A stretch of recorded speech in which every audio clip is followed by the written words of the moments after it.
नमस्कार दोस्तों। आज पौष मास का 8वां दिन है, तो आइए आज भगवान श्री कृष्ण के परम स्वरूप के बारे में चर्चा करते हैं और आज कथा श्रवण करेंगे श्रीमद् भगवद गीता के 11वें अध्याय के बारे में। हरे कृष्णा कृष्ण कृष्णा हरे हरे, हरे राम राम राम हरे हरे। नमस्कार दोस्तों, आज की इस वीडियो में हम चर्चा करेंगे श्रीमद् भगवद गीता के 11वें अध्याय के बारे में। तो आइए 11वें अध्याय का श्रवण करते हैं। अर्जुन ने कहा, हे भगवान, मुझ पर कृपा करके अत्यंत गुप्त अध्यात्म विषयक वचन जो आपने कहे हैं उनसे मेरा मोह दूर हो गया। हे कमल नयन, मैंने जीवों की उत्पत्ति और नाश का कारण एवं आपका अक्षय महात्म्य आपके मुख अरविंद से विस्तार पूर्वक सुना। आपने जैसा अपने रूप का वर्णन किया वह आपका रूप देखने की मेरी इच्छा है। हे योगेश्वर, हे मधुसूदन, आप यदि मुझे उसे देखने योग्य समझें तो आप अपना वह अव्यय रूप मुझे दिखाइए। भगवान जी ने कहा, हे पार्थ, नाना प्रकार के, नाना वर्ण के और नाना आकारों के मेरे शत शत सहस्त्र सहस्त्र दिव्य रूप को देखो। हे भारत, मैं आपको आदि मध्य तथा अंत रहित अनंत शक्ति, अनंत भुजा, चंद्र सूर्य है, नेत्र जिसके कांतिमान अग्नि के सदृश मुख वाला, अपने तेज से इस संपूर्ण संसार को तपाते हुए देख रहा हूँ। हे महात्मन, पृथ्वी एवं आकाश के मध्य का वह अंत, वह संपूर्ण दिशाएं आपसे ही व्याप्त हो रही हैं। आपके इस अद्भुत तथा उग्र रूप से तीनों लोग व्यथित हो रहे हैं। वसु, रुद्र, अश्वनी कुमार, मरुदगण और जो पहले कभी न देखे थे ऐसे मेरे आश्चर्यमय रूपों को देखो। गुणकेश व चराचर सहित यह चरित्र देखो तथा और कुछ जो देखना चाहो तुम यहाँ मेरी देह में देख लो, परंतु इन नेत्रों से मुझे नहीं देख सकोगे, इसीलिए मैं तुमको दिव्य नेत्र देता हूँ, उनसे मेरा विराट रूप देखो। संजय ने धृतराष्ट्र से कहा, हे राजन, इस प्रकार श्री कृष्णचंद्र ने अर्जुन से कहा और उसको दिव्य दृष्टि देकर अपना अलौकिक रूप दिखलाया। उस विश्व रूप के अनेक मुख तथा अनेक नेत्र थे, उसमें अनेक अद्भुत दृश्य थे और उनमें अनेक सुंदर सुंदर आभूषण तथा दिव्य आयुधों से सुसज्जित थे। यह देखा कि देवताओं के समूह तुम्हारी शरण में आ रहे हैं, उनमें कितने ही भयभीत होकर हाथ जोड़कर तुम्हारी प्रार्थना करते हैं। महर्षियों और सिद्धों का समूह स्वस्ति कहकर नाना प्रकार से तुम्हारी प्रशंसा कर रहा है। रुद्र, आदित्य, वसु, साध्य, विश्वदेव, अश्वनी, मारुत, पिता, गंधर्व, यक्ष, असुर, सिद्ध इनके संग विस्मित होकर आपकी ओर टकटकी लगाकर देख रहे हैं। हे महाबाहो, आप अनेक नेत्र, अनेक बाहु, अनेक जांघ, अनेक पैर, अनेक पेट, कराल दंत युक्त तुम्हारा यह विशाल रूप देखकर सब अत्यंत भयभीत हो रहे हैं और मैं भी घबरा रहा हूँ। आकाश तक पहुँचते हुए आपके प्रकाश के अनेक वर्षों से फैलाए हुए अग्नि जलने वाले मुख, विशाल नेत्र युक्त आपको देखकर हे विष्णु, मेरा जी घबरा रहा है, मुझ में धैर्य नहीं धरा जाता तथा चित्त स्थिर नहीं होता। हे देवेश, हे जगन निवास, इस भयंकर दड़ वाले इस कालिंगन के सदृश आपके मुखों को देखकर मुझे दिशाएं नहीं सूझती, मैं शांति नहीं पाता, मुझ पर दया करो। हे प्रभु, धृतराष्ट्र के दुर्योधनादिक पुत्र अपने साथ अनेक राजाओं सहित तथा भीष्म, द्रोण, कर्ण हमारी ओर के मुख्य मुख्य योद्धा बड़ी बड़ी दाढ़ों से युक्त आपके विकराल मुख में शीघ्रता से प्रवेश कर रहे हैं तथा उनसे आपके ही लोग आपके दांतों में दबकर ऐसे दिखाई देते हैं मानो उनका शरीर चूर्ण हो गया है। जैसे नदियों की अनेक धाराएं जब समुद्र की ओर बहती हैं, वैसे ही ये मनुष्य लोक के वीर आपके प्रज्वलित मुखों में प्रवेश कर रहे हैं। जैसे अग्नि में पतंगे गिरते हैं, वैसे ही ये लोग भी अपने नाश के लिए आपके मुख में बड़ी तेजी से प्रवेश कर रहे हैं।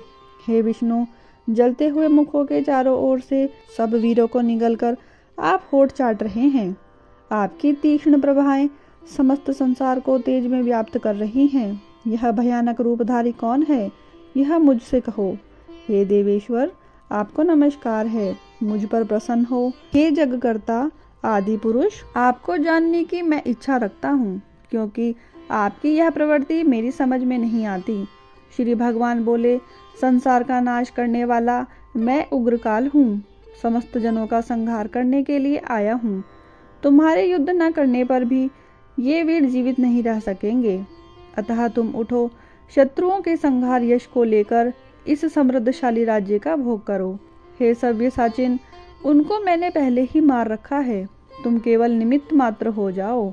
मेरे मारे हुए द्रोण, भीष्म, जयद्रथ, कर्ण और अन्य योद्धाओं को मारो। घबराओ मत, युद्ध करो, तुम युद्ध में शत्रुओं को जीतोगे। संजय ने कहा, इस प्रकार श्री कृष्ण जी के वचन सुन मुकुटधारी अर्जुन हाथ जोड़कर कंपित और भयभीत हुए साष्टांग प्रणाम कर नम्रता पूर्वक कहने लगे, हे ऋषिकेश, आपके गुणगान करने से संसार प्रसन्न और प्रेम मग्न हो रहा है। राक्षस डरकर दिशाओं की ओर भागते हैं तथा सिद्ध आपको नमस्कार करते हैं। हे महात्मन, अनंत देवादि देव, हे जगन निवास, आप ब्रह्मा से भी श्रेष्ठ हो। आपको देवता क्यों न नमस्कार करें। व्यक्त भी आप हो तथा अव्यक्त भी आप हो तथा इन दोनों से परे अक्षर भी आप हो। हे अनंत रूप, आप आदि देव हो, पुरातन पुरुष हो, विश्व के परम आधार हो, ज्ञाता तथा श्रेष्ठ हो। श्रेष्ठ स्थान आप हो, विश्व विस्तार करने वाले आप हो।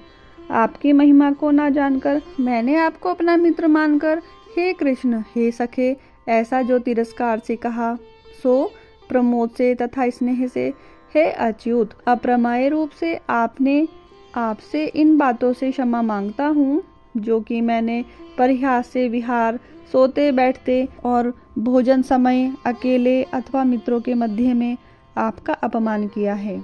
आप इस स्थान जंगल रूप लोक के पिता, पूज्य और महान गुरु हो। त्रिलोकी में भी आपके समान कोई नहीं है।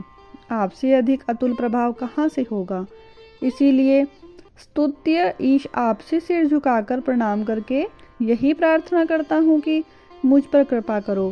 हे देव, जैसे पिता पुत्र के और मित्र मित्र के, पति पत्नी के अपराध को क्षमा करता है, वैसे ही आप मेरे अपराध को क्षमा करो। हे देव, जो पहले कभी नहीं देखा ऐसा आपका रूप देखकर मैं प्रसन्न हूँ, परंतु भय से मेरा मन व्याकुल है, इसीलिए वही पहला रूप मुझको दिखाओ तथा हे देवेश, हे जगन निवास, आप प्रसन्न हो जाओ। हे सहस्त्रबाहु, हे विश्वमूर्ति, मैं फिर आपको वही किरीट, गदा और हाथ में चक्र धारण किए हुए देखना चाहता हूँ।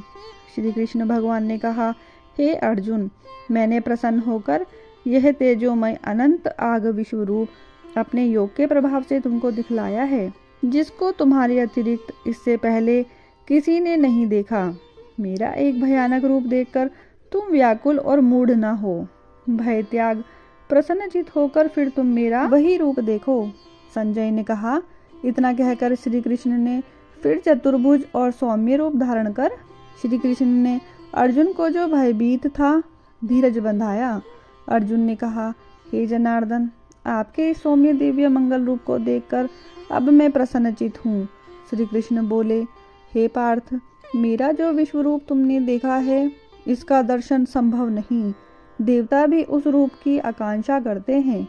हे अर्जुन, जैसा मेरा रूप तुमने देखा है, ऐसे रूप को वेदाध्ययन, तप, दान व यज्ञादि कर्म द्वारा देखना भी असंभव है। जो कोई मनुष्य मेरी ही भक्ति के लिए कर्म करते हैं, मुझको ही सर्वोत्तम मानते हैं, मुझ में ही भक्ति रखते हैं, सब सांसारिक सुखों से मुड़ चुके हैं, संपूर्ण प्राणी मात्र से वैर त्याग चुके हैं, वे ही मुझको प्राप्त कर सकते हैं। बोलिए श्री कृष्ण भगवान की जय, मेरे माधव मुरारी की जय। आइए अब जानते हैं 11वें अध्याय का महात्म्य। श्री भगवान जी बोले, हे लक्ष्मी, अब 11वें अध्याय का महात्म्य सुन। एक तुंगभद्र नामक नगर था, जिसके राजा का नाम सुखानंद था। वह श्री लक्ष्मी जी नारायण की सेवा बहुत करता था। वहाँ एक ब्राह्मण, बड़ा धन्य पात्र विद्वान पंडित रहता था, उस ब्राह्मण का नियम था, वह नित्य श्री गीता जी के 11वें अध्याय का पाठ करता था और राजा भी नित्य श्री लक्ष्मी नारायण की सेवा करता था और पाठ भी नित्य श्रवण करता था। ऐसे ही सेवा करते करते बहुत काल व्यतीत हुआ। एक दिन राजा घर को गया। उस दिन बहुत से अतीत देशांतर फिरते फिरते उस नगर को आए। अतीतों ने राजा से जगह मांगी। राजा ने बड़ी हवेली खुलवा दी। यहाँ अतीत उतरे।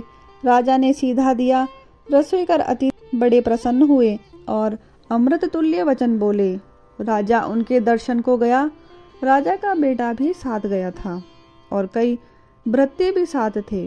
राजा उस हवेली में आया और जो महंत था उसके साथ राजा बातचीत करने लगा और राजा का पुत्र खेलने लगा। वहाँ एक प्रेत रहता था। उस प्रेत ने राजा के पुत्र को मारा। चाकरों ने राजा को खबर की। राजा यद्यपि सेवा व कथा श्रवण करता था, परंतु पुत्र के मोहवश राजा के मन में दुर्बुद्धि आ गई। राजा बोला, हे संत जी, आपका दर्शन हमको बहुत फला है। एक पुत्र था, वह भी प्रेत ने मार दिया। तब संत बोले, हे राजन, चलो देखें कहाँ है तेरा पुत्र। राजा, ब्राह्मण, महंत सभी वहाँ आए जहाँ राजकुमार मरा पड़ा था। तब ब्राह्मण ने कहा, अरे प्रेत, तू इस लड़के पर कृपा दृष्टि कर, जिससे यह लड़का जी उठे और मैं तुझे श्री गीता जी के 11वें अध्याय का पाठ सुनाता हूँ। तू उसे श्रवण कर, इससे तेरा कल्याण होगा। अब तू पिछले जन्म की बात कह। तब प्रेत बोला, मैं पूर्व जन्म में ब्राह्मण था, इस ग्राम के बाहर हल जोतता था। तब एक दुर्बल विप्र आया, सो उस खेत में गिर पड़ा। उसके शरीर से रुधिर निकला। तब एक चील ने उसका मांस नोच खाया। मैं बैठा देखता रहा। मेरे मन में दया न आई जो विप्र को चील से छुड़ा दूं। इतने में एक विप्र आया। उसने यह देख मुझसे कहा, अरे हल जोतने वाले विप्र, तेरा काम चांडाल जैसा है। अरे निर्दयी, तेरे खेत के पास विप्र का मांस चील तोड़ खाती है और तू आंखों से अंधा है जो उसे छुड़ाता नहीं, अतः तू मेरे शाप से प्रेत योनि पावेगा। तब मैंने उसके चरण पकड़कर कहा, मेरा उद्धार कैसे होगा। उस विप्र ने कहा, जब तुमको कोई गीता जी के 11वें अध्याय का पाठ सुनावेगा तब तेरा उद्धार होगा। प्रेत अपनी कथा कह चुका। तब विप्र ने राजा से पूछा।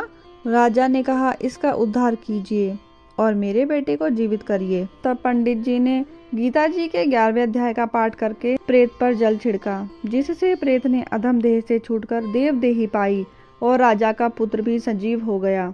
सजीव हो प्रेत देही में श्याम सुंदर चतुर्भुज रूप हो गया। स्वर्ग से विमान आए, उसमें बैठकर वह प्रेत स्वर्ग को गया। राजा का पुत्र भी गीता के 11वें अध्याय का पाठ सुनने से श्री नारायण जी का भक्त हुआ। तब उस ब्राह्मण से राजा ने भी गीता के 11वें अध्याय का पाठ श्रवण किया। इस प्रकार वह राजा परम गति का अधिकारी हुआ। बोलिए मेरे श्री नारायण भगवान की जय, माता महालक्ष्मी की जय। आशा करती हूँ कि मेरी यह वीडियो आपको पसंद आई होगी। अगर आपको यह वीडियो पसंद आई है तो आप इसको लाइक करें, शेयर करें और मेरे चैनल को सब्सक्राइब करना ना भूलें। धन्यवाद।